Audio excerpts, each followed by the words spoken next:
Hi guys, my name is Sylvia, and I'm the biggest French woman in the vicinity of the small town of Annecy. One day my butt did a great thing, though it only happened once. That's what my story is about. My big butt always embarrassed everyone in the family. My parents kept quiet about it, but I saw their indignation when the dressmaker came to sew my dresses and pants to order and charged a decent sum for it because there was a large consumption of material. My mother always wondered why I was shaped like this. The rest of the house was as thin as chips, especially my sister Michelle. Oh, even after having 2 kids, her butt didn't get any bigger, just her breast sagged. Michelle threw poisonous phrases at me because she had to save money on something because of my dressmaker services. But was it my fault that I had such a butt? And is it my fault that she divorced a scoundrel husband and now lives on our necks? My butt was growing along with me, only twice as fast. It was cute at first, but then it got to about 3 times my size. Now I was walking around with a trailer. Honestly, it's not easy for me either. There are difficulties, inaccessibility of some services. For example, at school, I have to ask for 2 chairs to sit down on. Just the same at the cafe, or I sit on sofas, but I have to sit alone. In the house, I have a special custom-made seat in my toilet, and I have problems when I go to the toilet outside the house. Same at school. Because of my butt, I can't sit down properly because I can't see a damn thing. A couple of times I even missed. Good thing no one was around. In the car that my sister and I drive, I also have a special seat. My seat is wider than the regular driver's seat, and it's too wide for my sister. It's not safe because when she buckles her seatbelt, she rolls around in it like a pea. I don't fit in her seat, and when I or she take the car, we have to change seats first. My father does it and swears in Spanish every time. He even learned Spanish swear words on purpose. So what? I told you, just buy me a separate car. I usually say at these moments, and Dad speaks in Spanish again. Only my beloved nephews, Pierre and Alan, adore me wholeheartedly. Pierre just loves to run his little feet up to my butt, and Alan lays down there to sleep instead of on a pillow. Otherwise, I was not fat. It was just the way nature arranged it.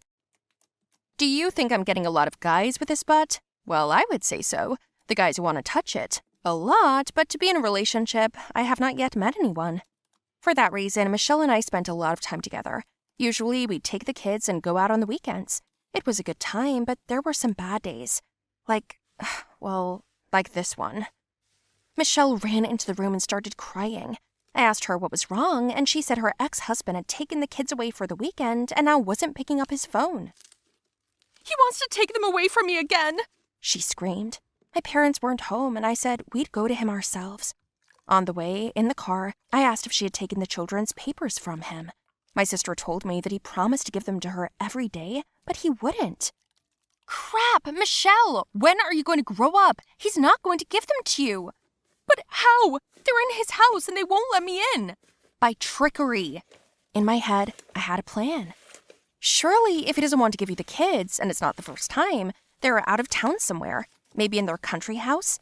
We can check. Do you know the home telephone number? I calmed down and called, introduced myself as a delivery service, and heard Pierre and Alan's voices in the background. Then my ex-brother-in-law said I had made a mistake. I apologized and hung up. Okay, they're there, so no one's home, and we're going there to look for the documents. We were there 30 minutes later. The front door couldn't be opened, there was an alarm. Then Michelle said there was a kitchen window in the house that wasn't connected to the alarm. We ran around and I pushed my sister up and she climbed in.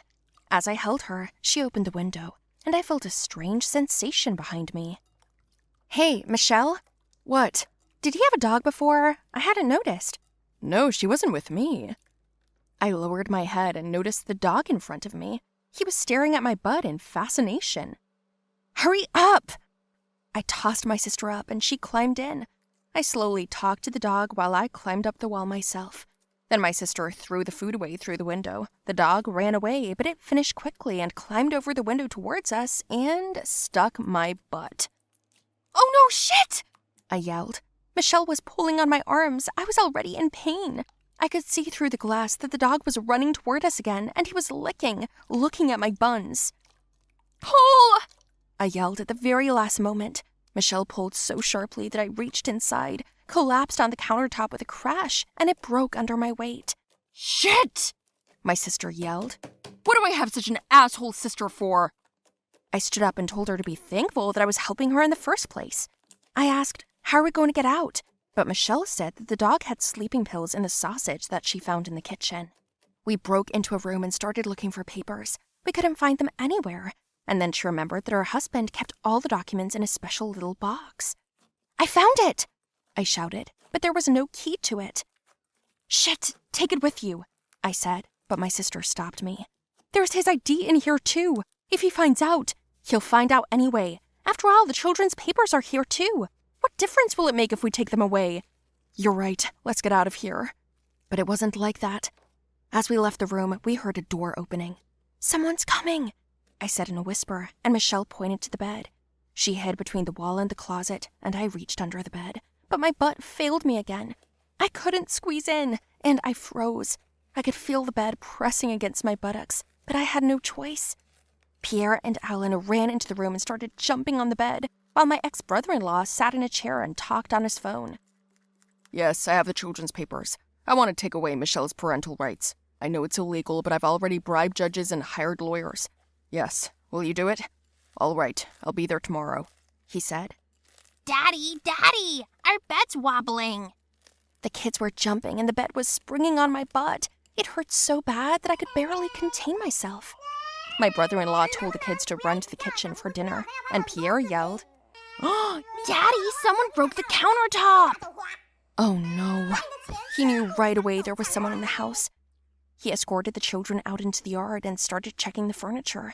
When he got to the bed, I almost died of fright. Just then, my sister came out. "It's me," she said to cover me. "Fool," I said to myself. They started arguing and I had the box. My brother-in-law yelled that he would report her to the police for breaking and entering, and Michelle yelled at him for taking the kids. He said the situation would only play into his hands now. Michelle slapped him and he slapped her back. She fell to the floor in tears and looked at me, signaling with her eyes to stay down. My sister tried to take him into the other room, but he swung again. Then I grabbed his legs and dragged him down. He fell and I jumped up, knocking over the bed with my butt. He had a mega surprised look on his face, and Michelle stood there at a loss, and I told him to shut up and hand over the papers himself. "I'll put you in jail. You're both going to rot there, okay?" I turned on the phone camera footage showing him talking on the phone, where he admitted to bribing judges and illegally depriving Michelle of her rights as a mother. "Let's see which one of us is still going to rot in jail," I said, and he dropped to his knees. He pleaded with me not to go to the police. He pulled out the keys himself and handed over the documents from the box. But among the rest of the documents, I noticed some other interesting papers. At the moment the children ran in, and while my brother-in-law was distracted, I took out a piece of paper and hid it in a safe place. We drove away from there. My sister cheered, thanking me. But on the way, I asked about the house. It turned out that the house her father-in-law had before his death bequeathed it to his grandchildren. That is, Pierre and Alan. Michelle said that she didn't have a will in her hands and it was not proven. I started picking my butt. "Ew, there are children here." "Here, it's the paperwork. There's a house in the children's name. You can kick your useless ex-husband out of there. You should have married his father instead." My sister didn't let me finish. She was crying and hugging me. I was driving and I told her to thank me at home. Anyway, my ass is the hero. Hi everyone, my name is Eleanor. People still call me Elia. Elia Tits. Yes, if you don't know, tits are breasts. Nature rewarded me with 2 melons in full. And before you get jealous, tell me how cool and beautiful it is, I'll tell you about the pros and cons of such an award. Well, like the video, subscribe to the channel, and write your opinion in the comments. Please support me. So, my whole childhood was like everyone else's. I played, met children, and everything was fine until I was 10 years old. At this stage, girls begin the so-called growing up. It was a terrible period because my caring mother would not let me rest. She examined me every day and observed the changes in my body, and I was so uncomfortable, and I really wanted to be left alone, but it didn't happen. My favorite items in my wardrobe were t-shirts and sweatshirts. I just loved wearing them because you could eat as much as you wanted in them and you still couldn't see your stomach. Well, once my mother and I were going to go to some holiday. It was a wedding, I think. My mom bought me a nice white t-shirt with a small net and something else. "Mom, what is this?" I asked her, and she was like, "This is a bra. You are now grown up, and so you need to wear it. You can take them off at night and only walk with it during the day," she said. I picked it up, my first bra in my life, and realized that it was uncomfortable. Rejecting the idea of trying it on, I put on a t-shirt and said I would go like this. My mother did not contradict me. We quickly gathered and went to the event. I went there in a good mood because I just loved to look at the brides. They looked just magical. I sat down at the table and realized that the kid sitting across from me was staring at me. At first, I didn't know where he was looking, but then I looked closer and noticed that he was looking at my breasts. I went to the bathroom and looked at myself in the full-length mirror. Only then did I notice that my chest was sticking out and more, well, you know what. It was a nightmare. I felt ashamed and embarrassed. I went to my mother and told her about the situation. She smiled and said, "I brought you something to wear. You have grown breasts, and there is nothing wrong with that. A woman without breasts, like without arms, all girls have them." Then the music started playing, and I wanted to dance so much. I just loved dancing. But when I went out on the dance floor and made a couple of rhythmic movements, I realized that they were bothering me, and that kid was still staring at me. I immediately sat down at the table and sat hunched over all evening. I didn't want to get up and be looked at all. Of course, the adults didn't see it, but that boy, he really confused me. Running home in the evening, I took a shower and picked up the bra. Somehow I put it on myself and looked in the mirror. My mother came into the room at that moment and said that it fits perfectly. I didn't understand what that means. How can breasts look great at all? My mother said that this device holds the chest when walking and running, and then we are not hurt or uncomfortable. I wore it to school the next day and still didn't tell anyone about it. I didn't want to discuss my body with the girls, but they still saw it when we changed in the locker room. I began to hide it, and then it turned out that 8 of my classmates already wear such things. This calmed me down. And then the nightmare started. My breasts were growing non-stop. After a couple of months, my mother bought me a bra in a bigger size, and then another and another. When I returned to school after the summer holidays, my classmates were totally freaking out. They didn't see me, they saw my breasts. And even the big white t-shirts couldn't hide them. At the first lesson, when I sat down at my desk, I realized that my breasts did not fit there. I sat down closer, but I squeezed them hard. It caused pain, and then I had to put them on the table. You won't believe it, but I closed half of my notebook. I was still sitting on the first desk in front of the teacher, and when the historian came to us, said hello and sat down in his seat, he just paused for a minute and looked at me. Can you imagine how awkward it was? All the kids in the class noticed his reaction and just started laughing out loud. Their laughter finally distracted the teacher, and he blushed, then asked me to move back. I was ready to sink through the ground. But then something even worse happened. We had gym class. For your information, I'm a pretty good dancer. Yes, it's true. And I have great flexibility. And I was determined to get into a cheerleading group because it offered huge advantages for high school students to go to college. Who doesn't need a scholarship to study?